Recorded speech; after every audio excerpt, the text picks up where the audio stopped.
አንተ ቤት እኔ አንተ ፊት የምቆም ሰው አይደለሁ።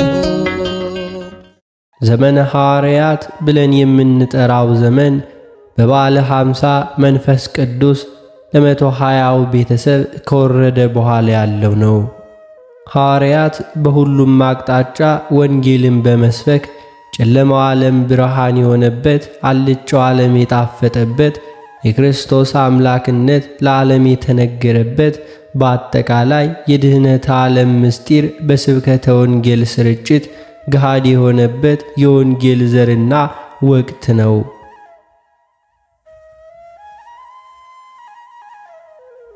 በስመ አብ ወወልድ ወመንፈስ ቅዱስ አሐዱ አምላክ አሜን። አንድ አምላክ በሚሆን በአብ በወልድ በመንፈስ ቅዱስ ስም እናምናለን፣ ዛሬም ዘወትርም ለዘላለሙ አሜን።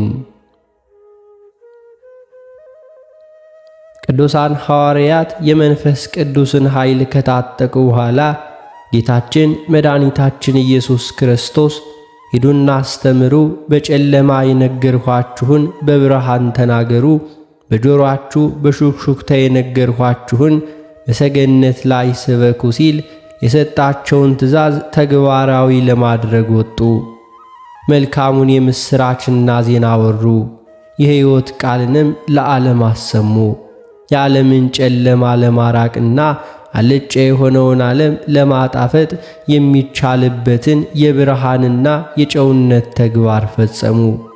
ቃለ ወንጌል ለመጀመሪያ ጊዜ በዓለም ላይ የተዘራው ይህ የሕይወት ፍሬ የተመሠረተው በእነዚህ በ12ቱ ቅዱሳን ሐዋርያት ነው። የወንጌል ግብርና ስለሆነው ዘመነ ሐዋርያት በእርግጥም ዘመነ ዘርና ዘመነ ፍሬ እንደሆነ በግልጽም ይታያል።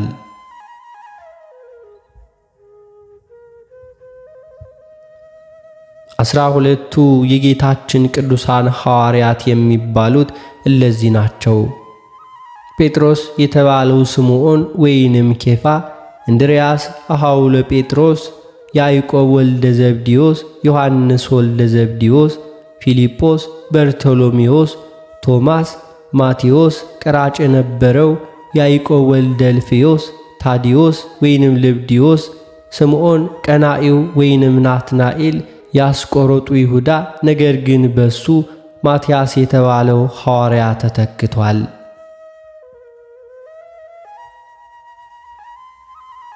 እነዚህም ከዓሣ አስጋሪነት ከቀራጭነትና ከግብር አስጋሪነት እንዲሁም ከልዩ ልዩ የሥራ መስክ የተመረጡ ናቸው። ለእነዚህም ሥልጣንን ሰጣቸው፣ ታምራትንም እንዲያደርጉ ኃይልንም ሰጣቸው።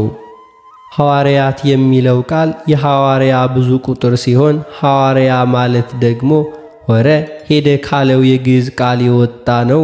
ትርጉሙም የተላከ ሂያጅ ልዑክ ማለት ነው። ወንጌለ መንግሥትን ድኅነት ዓለምን ለመላው ዓለም ሊያውጁ ወይንም ሊመሰክሩ ተልከዋልና።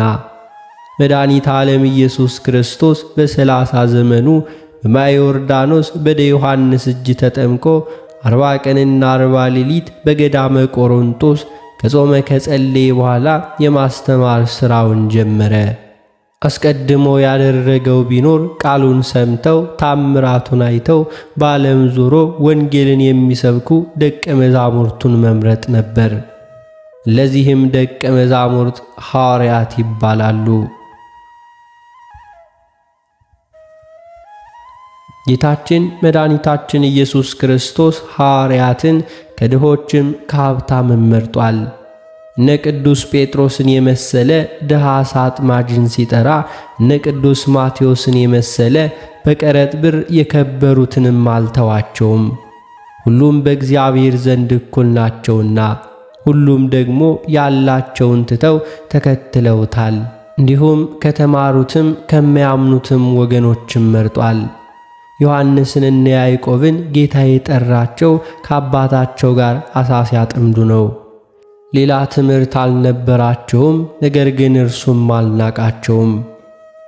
የቀናተኞች አይሁድ ወገን በመሆኑ በዚያን ዘመን ሮማውያንን ለማስወጣት ውስጡን በምድረ ፍልስጤም ይሄድ የነበረ አመፅ ተካፋይ የነበረው ስምዖን ከዚያ ግርግር ወጥቶ የሰላምና የጸጥታ ወደብ ወደ ሆነው ወደ እርሱ እንዲሁ ጠርቶታልና።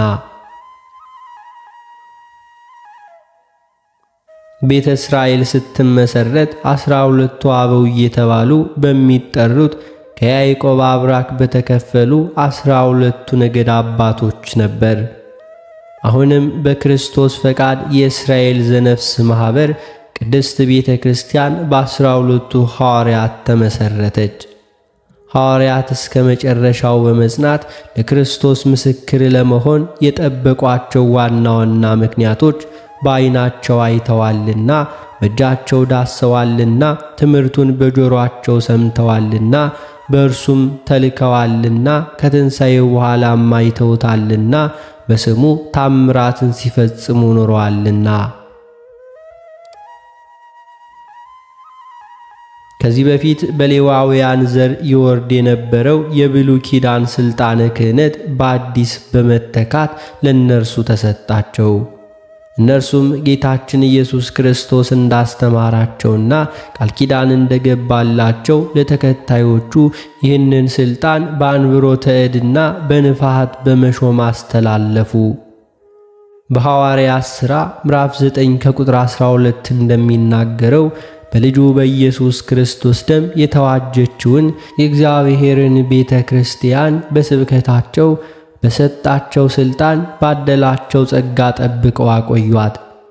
የመጀመሪያ ሥራቸውም በቅዱስ ጴጥሮስ ስብከት 3000 ምዕመናን ወደ ቤተ ክርስቲያን በማስገባት በይፋ ጀመሩ። ከዚያም ዓለማትን ዕጣ በዕጣ ተከፋፍለው ተዘዋውረው አስተምረዋል። ወንጌልን ሰብከው ቤተ ክርስቲያንንም አነጹ። አምልኮ ጣዖታትን አጠፉ። ርኩሳን አጋንንትን አሰደዱ።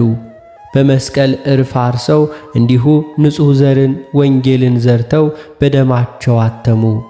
ላስተማሩት ሕዝብም ለእምነቱም ማጽኛ የሚሆን መልእክታትን ጻፉ። ሥርዓተ ቤተ ክርስቲያንንም ደነገጉ። ከጌታ የተማሩትን ያዩትንና የሰሙትን ለተከታዮቻቸው በቃልም በኑሮም በመጽሐፍም አውርሰው በተጋድሎም አረፉ።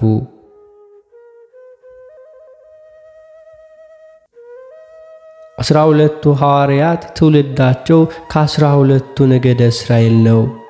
ጴጥሮስና ወንድሙ እንድርያስ አባታቸው ከነገደ ሮቤል ሲሆን እናታቸው ደግሞ ከነገደ ስምዖን ናት። ያዕቆብ ወንድሙ ዮሐንስ አባታቸው ከነገደ ይሁዳ ሲሆን እናታቸው ከነገደ ሌዊ ናት። ፊልጶስ ከነገደ ዛብን፣ በርቶሎሜዎስ ከነገደ ንፍታሌም፣ ቶማስ ከነገደ አሴር፣ ማቴዎስ ከነገደ ይሳኮር፣ ያዕቆብ ወልደ ልፍዮስ ከነገደ ጋድ፣ ስምዖን ወይንም ቀናኢው በኋላም ናትናኤል የተባለው ከነገደ ብንያም፣ ታዲዮስ የተባለው ልብድዮስ ከነገደ ዮሴፍ እንዲሁም በይሁዳ ምትክ የገባው ማትያስም ከነገደ ዳን ናቸው። አሁንም ከዚህ በማስቀጠል የእያንዳንዳቸውን የ12ቱን ሐዋርያት ታሪክ እስከ መጨረሻ አሟሟታቸው ድረስ እንመለከታለን። በመጀመሪያም ሐዋርያው ቅዱስ ጴጥሮስ። ቅዱስ ጴጥሮስ የተወለደው በገሊላ ባህር ዳር በምትገኘው በቤተ ሳይዳ ነው። የአባቱ ስም ዮና ይባላል። ጌታን ከመከተሉ በፊት ከ5 ዓመት ጀምሮ ያደገው በቅፍርናሆም ከተማ ሲሆን በጎልማሳነቱ ከወንድሙ ከእንድርያስ ጋር በገሊላ ባህር አሳ አጥማጅ ነበረ። ለደቀ መዛሙርትነት ሲመርጠው ዕድሜው 55 ዓመት እንደነበር ይነገራል። የመጀመሪያ ስሙ ስምዖን ሲሆን ጌታችን ጴጥሮስ ብሎታልና። በላቲን ቋንቋ አለት፣ በአረማይክ ኬፋ፣ በግዕዝም ኮኩ ማለት ነው። የመንግሥተ ሰማያት ቁልፍም ተሰጥቶታል። ሐዋርያው ቅዱስ ጴጥሮስ በፍልስጤም፣ በልዳ፣ በኢዮጴ፣ በቂሳርያ፣ በሶርያ፣ በጳንጦስ፣ በገላትያ፣ በቀጰቆድያ፣ በቢታንያ፣ በሮሜና በተለያዩ ሀገሮች እየተዘዋወረ አስተምሮ እንዲሁ አሳምኗቸዋል። ሐዋርያው ቅዱስ ጴጥሮስ በሮም ንጉሠ ነገሥት ኔሪን ቄሳር ዘመነ መንግሥት በክርስቲያኖች ላይ በተነሳው ስደትና መከራ በመስቀል ተሰቅሎ በሰማዕትነት አርፏል። በአንደኛው ክፍለ ዘመን የነበረው የቤተ ክርስቲያናችን ጸሐፊ ቅዱስ ጴጥሮስ በቫቲካን ኮረብታ፣ ጳውሎስ ደግሞ በሮም በአስተያ መንገድ መቀበራቸውን መስክሯል። እንዲሁም ቅድስት ቤተ ክርስቲያናችንም ለዚህን ታላላቅ የቤተ ክርስቲያን መሠረቶች የሆኑ ቅዱሳን ሐዋርያት አባቶቻችን የረፍታቸውን መታሰቢያ በዓል በየዓመቱ ሐምሌ 5 ቀን ታከብራለች።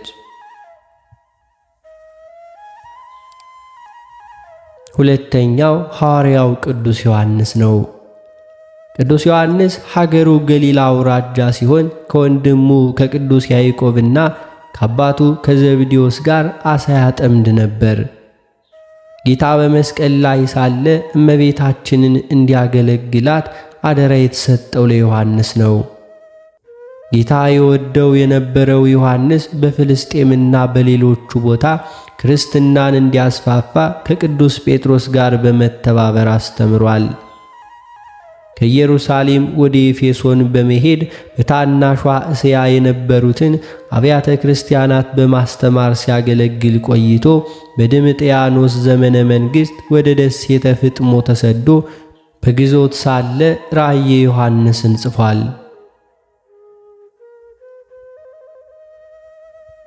ሦስተኛው ሐዋርያው ቅዱስ ያዕቆብ ነው። ሐዋርያው ቅዱስ ያዕቆብ የዮሐንስ ወንድም ሲሆን የመጀመሪያ ሥራው ከአባቱ ጋር ዓሣ ማጥመድ ነበር። ያዕቆብ በኢየሩሳሌም ውስጥ በተመሠረተችው ቤተ ክርስቲያን መሪ ሆኖ በማስተማር ከፍ ያለ አገልግሎትን አበርክቷል። በስፔን ሀገርም እንደሰበከ በቤተ ክርስቲያን የታሪክ መዛግብት ይነገራል። የክርስትናን ትምህርት በማስፋፋት በማስተማሩ በአይሁድ ዘንድ እንደ ወንጀለኛ ይቆጠር ነበር። በዚህም ምክንያት ሄሮድስ አግሪጳ አይሁድን ለማስደሰት በሰጠው ትእዛዝ መሠረት በ44 ዓመተ ምህረት አንገቱ በሰይፍ ተቆርጦ በሰማዕትነት አርፏል። ቅዱስ ያዕቆብ የኖረውም ያረፈውም በኢየሩሳሌም ከተማ ነው። ከ12ቱ ሐዋርያት መካከል መጀመሪያ ሰማዕትነትን የተቀበለ ሲሆን ይህም በአዲስ ኪዳን መጻሕፍት የተጻፈለት ብቸኛው ሐዋርያ ነው። ለዚህም እስካሁን ከላይ ያየናቸው ሦስቱ ሐዋርያት ማለትም ጴጥሮስ፣ ዮሐንስና ያዕቆብ አዕማደ ሐዋርያት የምስጢር ሐዋርያ ይባላሉ።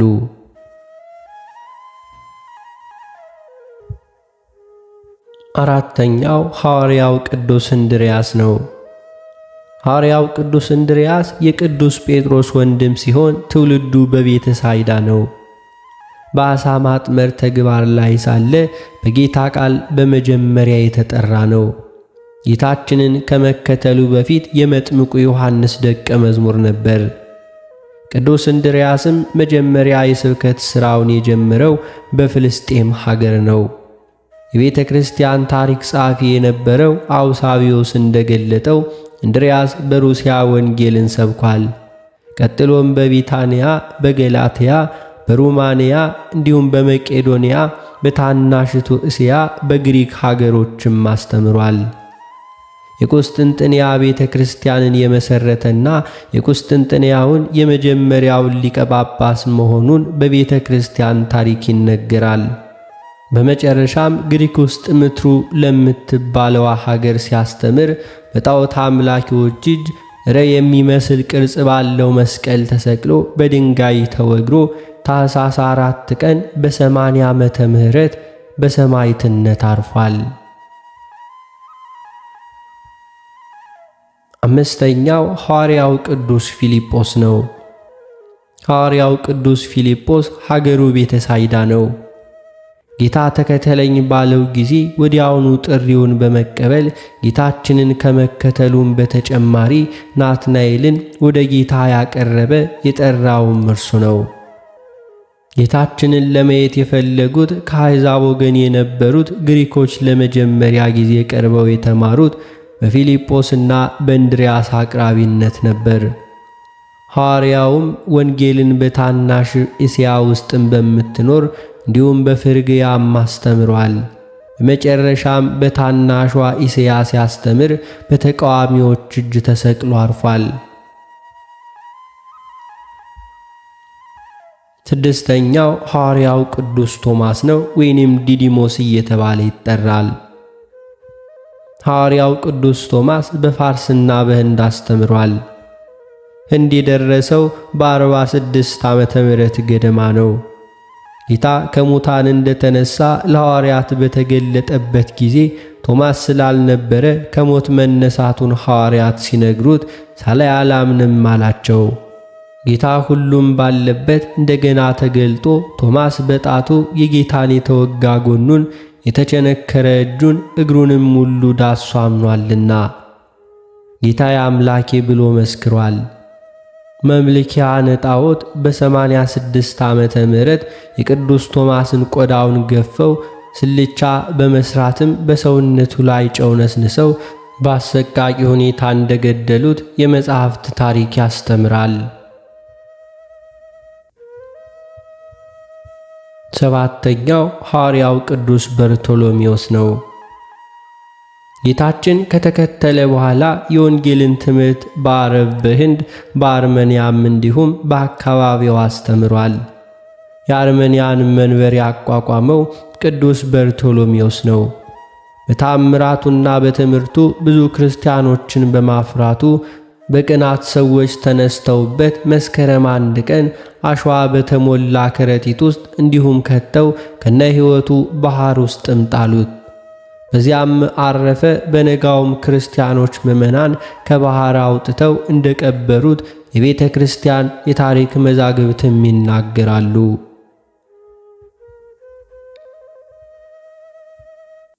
ስምንተኛው ሐዋርያው ቅዱስ ማቴዎስ ነው። የሐዋርያው የቅዱስ ማቴዎስ የመጀመሪያ ስሙ ሌዊ ነው። ማቴዎስ የሚለውን ስም ያወጣለት ጌታ ነው።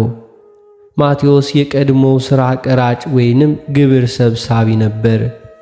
የቀራጭነቱን ሥራ በሚያከናውንበት ጊዜ ጌታ ጠጋ ብሎ ተከተለኝ አለው። ወዲያውኑ በቤቱ ታላቅ ግብዣ ለጌታ አድርጎ ጓደኞቹ የነበሩትን ቀራጮች ወደ ጌታ አቅርቦ ካገናኛቸው በኋላ ሁሉንም ትቶ ተከተለው። በዚህም አንዳንዶች ማቴዎስን የቁሙን ተስካሩን አውጥቶ ጌታን የተከተለ ሐዋርያ ይሉታል። ሐዋርያው ቅዱስ ማቴዎስ ለስብከት ሲሰማራ በዕጣ የደረሰው ሀገር ምድረ ፍልስጤም ስትሆን ቀጥሎም በኢትዮጵያ፣ በፋርስ፣ በባቢሎን ሀገር እንደሰበከ ይነገራል።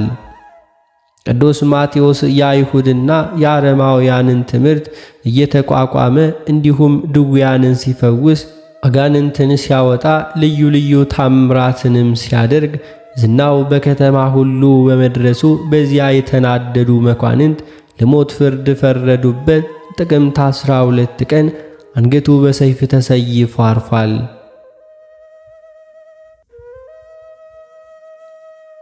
ዘጠነኛው ሐዋርያው ቅዱስ ያዕቆብ ወልደ እልፍዮስ ነው። የእልፍዮስ ልጅ ያዕቆብ ጸሎት ወዳድ ስለነበረ ለብዙ ዓመታት መቆም ስለሚያበዛ እግሩ ያብጥበት ነበር። ከዚህም የተነሳ እንደ ሌሎቹ ሐዋርያት ተዘዋውሮ ማስተማር ባለመቻሉ የኢየሩሳሌም ኤጲስቆጶስ በመሆን ተሾመ። በ50 ዓመተ ምህረት አካባቢ በኢየሩሳሌም የተደረገውን ሲኖዶስ በሊቀ መናብርትነት የመራው እርሱ ነው። ሊቀ ካህናቱ አይሁድን ሰብስቦ እንዲሁም ያዕቆብ ክርስቶስን ክዶ እንዲያስተምር ቢጠይቀው ቅዱስ ያዕቆብ ጌታን በመካድ ፈንታ የጌታችን የኢየሱስ ክርስቶስን የመድኃኒታችንን የማዳንን ሥራ ጌትነቱንና አምላክነቱን መስክሯል። በዚህ የተናደዱ የአይሁድ አለቆችም ያዕቆብን ከቤተ መቅደስ ጫፍ ወደ ምድር ወረወሩት።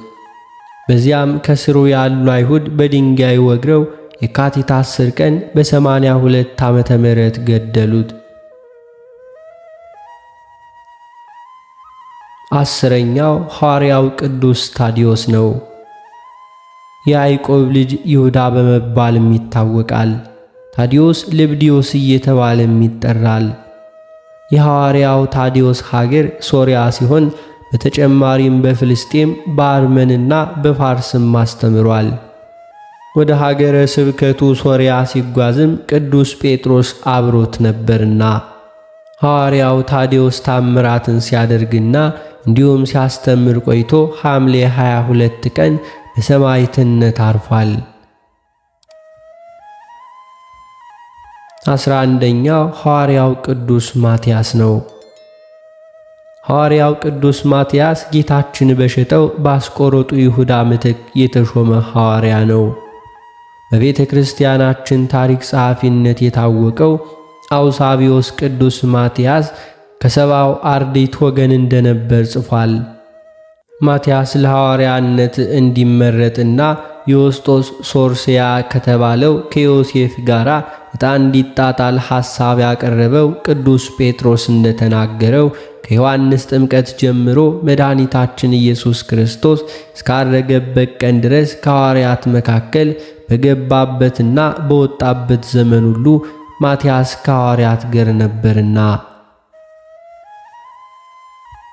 ቅዱስ ማትያስ ወደ ደማስቆ ሄዶ ወንጌልን ሲያስተምር በአይሁድና በአረማውያን ቅስቀሳ ተቃዋሚዎች ተነስተው በብረት አልጋ ላይ በማስተኛት ከታቹ ለ7 ቀናት ያክል እሳት አነደዱበት። በሰባተኛው ቀን ሲሄድም ሲመለሱ ምንም አይነት ጉዳት ሳይደርስበት አገኙት። በዚያን ጊዜ ይህንን ስቃይ ይፈጽሙበት የነበሩ ሰዎች በክርስቶስ አምነው ተጠምቀዋል። የቅዱስ ማትያስን እውነተኛ ሐዋርያነት ተረድተዋል። ከዚህም በኋላ ሐዋርያው ማቴዎስ በሀገሩ ይሁዳ ሲያስተምር ከኖረ በኋላ ፈላወን በተባለችው ቦታ በሽምግልና ዘመኑ አርፏል። ሐዋርያው ማቴዎስ በኢትዮጵያ ቤተ ክርስቲያን መጋቢት 8 በግሪክ ኦርቶዶክስ ቤተ ክርስቲያን ደግሞ ነሐሴ 9 ቀን እንደ ኢሮፓያን አቆጣጠር ይከበራል። 12ኛው ሐዋርያ ናትናኤል ይባላል። የተወለደው ናዝሬት በምትገኘው ቃና ዘገሊላ ነው። የመጀመሪያው ስሙ ስምዖን ሲሆን ናትናኤል ብሎ የጠራው ጌታ ነው። የትውልድ ዘመኑ ጌታችን በተወለደበት ዘመን አካባቢ እንደሆነ ይነገራል። ምክንያቱም ሄሮድስ የቤተልሔም ሕፃናትን በሚፈጅበት ጊዜ እናቱ ከበለስ ስር ደብቃ አትርፈዋለች። ጌታም ፊልጶስ ሳይጠራህ እንዲሁም ከበለስ ስር ሳለህ አውቅሃለሁ ያለውም ለዚህ ነው። ወደ ጌታም የጠራው ፊልጶስ ሲሆን ናትናኤል የኦሪት ምሁር ነው። መጻሕፍትንም በማወቅ ከናዝሬት መልካም ነገር ይወጣልን በማለት የነቢያትን ቃል ተናገረ። ሐዋርያው ናትናኤል ስምዖን ወንጌልን በሶርያ፣ በባቢሎን፣ በግብፅና ሊቢያ እየተዘዋወረ አስተምሯል። በመጨረሻም በግብፅ ሲያስተምር ሕዝቡ በትምህርቱ አምነው በመብዛታቸው አረማውያኑ እንዲሁ ስለቀኑበት ለግብፁ ንጉሥ እንድሪያኖስ ከሰው በሰራዊቱ በማስያዝ በንጉሡ ትእዛዝ ሐምሌ 10 ቀን በሰይፍ ገደሉት። የሐዋርያት ሲኖዶስ ቃሉ የግሪክ ሲሆን ትርጉሙ ስለ ነገራተ ቤተ ክርስቲያን የሚሰበሰቡ የቤተ ክርስቲያን አባቶቻችን ጉባኤ ማለት ነው። የመጀመሪያዋ የሐዋርያት ሲኖዶስ የተደረገችው በ50 ዓመተ ምህረት አካባቢ በኢየሩሳሌም ከተማ ሲሆን ለጉባኤው መደረግ ምክንያት የሆነው በአንጾኪያ ቤተ ክርስቲያን ከይሁዲነት በተመለሱና በአረማውያን በተመሰሉት መካከል የተነሳውን ክርክር ለመፍታት ነበር። ቅዱሳን ሐዋርያት በተሰበሰቡ ጊዜ ሁሉ ስለ ነገረ ቤተ ክርስቲያን፣ ስለ ሥርዓተ ቤተ ክርስቲያን፣ ስለ ካህናት አገልግሎት፣ ስለ ምዕመናን ድርሻ፣ ስለ ቤተ ክርስቲያን አስተዳደር ውሳኔዎችን አስቀምጠዋል። እነዚህም እነርሱና መንፈስ ቅዱስ በአንድ ላይ ሆነው በወሰኗቸው ውሳኔያት መሠረት በሲኖዶስ፣ በአብጥሊስ፣ በግጽው፣ በዲድስቅያ ወዘተ መጻሕፍቶችንና የቤተ ክርስቲያን ትውፊትን ለእኛ አድርሰዋል። ዛሬም በቅድስት ቤተ ክርስቲያናችን በዓመት 2 ጊዜ የሊቀ ጳጳሳት ጉባኤ የሚደረገው በዚህ መሠረት ነውና ሐዋርያው ቅዱስ ጴጥሮስ ለገላትያ ክርስቲያኖች በላከው መልእክቱ እንዲሁ ጴጥሮስ፣ ዮሐንስና ያዕቆብ አምደ ሐዋርያት በማለት ተጠርተዋል። ይህም ስም ሊሰጣቸው የቻለው አብይ ምክንያት የኢየሩሳሌምን ቤተ ክርስቲያን በዋናነት ያስተባብሩ ስለነበር ነው። ከዚህም በተጨማሪ እነዚህ ሦስቱ ሐዋርያት የምስጢር ሐዋርያ እየተባሉ ይጠራሉ። መድኃኒታችን ኢየሱስ ክርስቶስ በደብረ ታቦር ምስጢረ መለኮቱን በኢያኢሮስ ቤት ልጁን ሲፈውስ በጌቴሴማኒ ሲጸልይ ከሌሎች ለይቶ ይዟቸው ይሄድ ነበር። ጌታችን መድኃኒታችን ኢየሱስ ክርስቶስ በቂሳርያ ከተማ ለሐዋርያት ያቀረበውን ጥያቄ በመመለሱ ቅዱስ ጴጥሮስን የዮና ልጅ ስምዖን ሆይ በሰማይ ያለው አባቴ እንጂ ሥጋ ደም ዓይንን አልገለጠልህም፣ አንተ ብፁዕ ነህ፣ እኔም እልሃለሁ አንተ ጴጥሮስ ነህ፣ እንዲሁም ማለት ነህ፣ በዚህች ዓለትም ላይ ቤተ ክርስቲያኔን እሠራለሁ፣ የገሃነም ደጆች አይችሏትም፣ የመንግሥተ ሰማያትን መክፈቻ እሰጥሃለሁ፣ በምድር የምታስረው በሰማይ የታሰረ ይሆናል፣ በምድር የምትፈታው በሰማይ የተፈታ ይሆናል የሚለውን ቃል ተናግሮታል። ሐዋርያው ቅዱስ ጴጥሮስ ይህንን ለመባል የበቃው የክርስትናን እምነት መሠረት የሚሆነውን ምስጢረ ሥጋዌውን ምስጢረ ተዋህዶውን በመመስከሩ ነው። አይሁድ የዮሴፍ ልጅ ነው፣ ሌሎቹም ደግሞ ከነቢያት አንዱ ነው ሲሉ የባሕርይ አምላክነቱን ቁልጭ አድርጎ በመመስከሩ የምስክርነቱም የእምነት መሠረት ነውና አለት ተብሏል። የክርስትና እምነት መነሻ የእግዚአብሔር አብ የባሕርይ ልጅ የሆነ ኢየሱስ ክርስቶስ ሊያድነን ሊዋጀን መጣ ብሎ ማመን ነው። ጌታችን መድኃኒታችን ኢየሱስ ክርስቶስ ቅዱስ ጴጥሮስ አለትነትህ ያለው ስለ እምነቱ ነው። ሰዎችን ታናሽ ወይንም ታላቅ ብዙ ወይንም ሌላ የሚያደርጋቸው እምነታቸው ነውና፣ ለዚህም ጌታችን ኢየሱስ ክርስቶስ በመዋዕለ ትምህርቱ ብዙ ጊዜ እምነትህ ትልቅ ነው ይላል። የመንግሥተ ሰማያት ቁልፍ ለሐዋርያት የተሰጠው ሥልጣነ ክህነትን የሚያሳይ ነው። በምድር ያሰሩት ከምዕመናን ልቡን እያወጡ እንዲሁም ያሰሩት ጠላት ዲያብሎስ ርስቱ የሆኑትን ሃይማኖትን ሁሉ ሊያጣምም ሲሞክር በስንዴው አዝመራ እንክርዳድነት ሲዘራ ተገኝቶ አውግዘው የለዩት መናፍቃንን በሰማያት የታሰረ የተለየ የተወገዘ ይሆናል። እንኳንስ በሐዲስ ኪዳን ጥንት በሕገ ልቡና ዘመን አብርሃም የባረከውን ይስሐቅ፣ ይስሐቅ የባረከውን ያዕቆብ እግዚአብሔር በሰማይ በረከት ሲባርካቸው የለያዩአቸውን እስማኤልና ኤሳውን ደግሞ ከበረከት ለይቷቸዋል። በምድር የፈታው ሲል ደግሞ ዓለም በበደል በኃጢአት የታሰረው ነውና የኃጢአትን ገመድ በወንጌል ሰይፋቸው በጣጥሰው በፊት ቢፈቱለት በንስሐ በቀኖና ቤተ ክርስቲያን ከበደል እስራት ሁሉ ሊፈቱት በሰማይም ፍርድ በሰማይ መዝገብ የተፈታ ነፃ የሚወጣ ይሆናልና። ይህ ሥልጣነ ክህነት ለቅዱስ ጴጥሮስ ብቻ የተሰጠ ሳይሆን ሐዋርያትን ሁሉ ወክሎ የተቀበለው እርሱ ነው። ይህ ባይሆን ኑሮ በወንጌል ብርሃን የዓለም ጨለማ እንዲገልጡ የታሰሩትን ሁሉ እንዲፈቱ ጌታችን ሐዋርያትን ወደ ሁሉ ዓለም ባላካቸው ነበር። መላክ የሚገባው ቅዱስ ጴጥሮስ ብቻ ነበርና። ይህንንም ሲያረጋግጥ ጌታችን ለሐዋርያት የመንፈስ ቅዱስን ሀብት እንዲሁ ባደረበት ሥልጣነ ክህነት አስቀድሞ የነገራቸውን እንዲሁም ያበስራቸዋል። ቃል ኪዳንም የገባላቸውን እንዲሁ ሲሰጣቸው እፍ አለባቸውና መንፈስ ቅዱስን ተቀበሉ። ኃጢአታቸውንም ይቅር ያላችኋቸው ሁሉ ይቅር ይላቸዋል፣ ያበዛችሁባቸውም ይበዛባቸዋል በማለት ቀድሞ በቁልፍ የተመሰለ ሥልጣንን አብራርቶ ተርጉሞ እንዲሁ ነግሯቸዋል።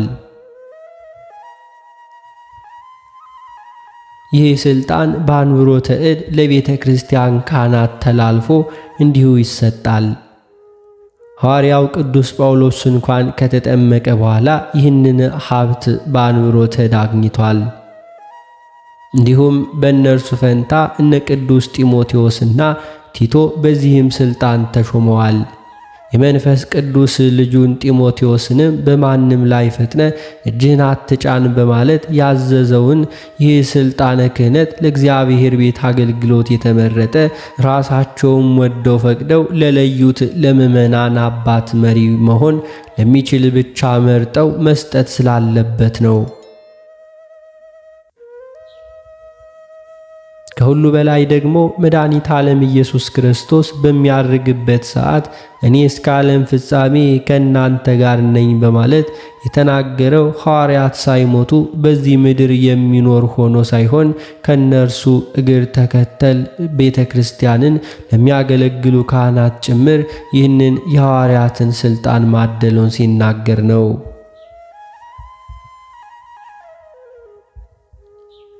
ቅድስት ቤተ ክርስቲያን የተሰበከችው በሐዋርያት በመሆኑ ትምህርተ ሐዋርያት ከክርስቶስ የተገኘ የቤተ ክርስቲያን እምነት መነሻ ነው። የሐዋርያት ትምህርት በዓይን ያዩት፣ በጆሮ የሰሙት፣ በእጅ የዳሰሱት በኋላም በመንፈስ ቅዱስ የተረዱት ነውና እውነተኛነቱ የተረጋገጠ ነው። መድኃኒተ ዓለም ኢየሱስ ክርስቶስ ሂዱና አስተምሩ ተብለው የታዘዙ ናቸውና መልእክተኛነታቸው የታመነ ነው። እነዚህን ሐዋርያት ትምህርት ቤተ ክርስቲያን በትውፊትና በመጽሐፍ አግኝተዋለች።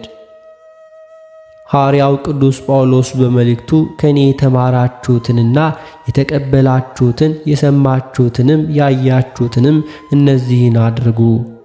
ይህም በማለት የተናገረው ሐዋርያት ያስተማሩት በመጽሐፍ ብቻ ሳይሆን ከኑሯቸው፣ ከተግባራቸው፣ ከገድላቸውና ከትሩፋታቸው ጭምር በመሆኑ ቅድስት ቤተ ክርስቲያን በሐዋርያት ትውፊት እንዲሁ ትጠቀምበታለች። የሐዋርያትን እውነተኛ ትምህርት ቅድስት ቤተ ክርስቲያን ጠብቃ በመያዝ ለዓለም አበርክታለች። ሐዋርያት ወንጌልና መልእክታትን የጻፉት እንዲሁም ያስረከቡት ለቤተ ክርስቲያን ነው። የሚገኘውም በቤተ ክርስቲያን ነው። የመጽሐፍ ቅዱስ ባለቤት ቅድስት ቤተ ክርስቲያን ናት። ለቅድስት ቤተ ክርስቲያን የትምህርቷ የሥርዓቷና የሕጓ መሠረት መጽሐፍ ቅዱስ የሆነው በዚህ መሠረት ነውና በረከታቸው ይደርብን ለዘላለም አሜን። አነሳስቶ ላስጀመረን አስጀምሮ ላስፈጸመን ለጌታችን ለመድኃኒታችን ለኢየሱስ ክርስቶስ ክብርና ምስጋና ይግባው ዛሬም ዘወትርም ለዘላለም አሜን። አነሳስቶ ላስጀመረን አስጀምሮ ላስጨረሰን ለልዑል እግዚአብሔር ክብር ምስጋና ይገባል ለዘላለሙ አሜን።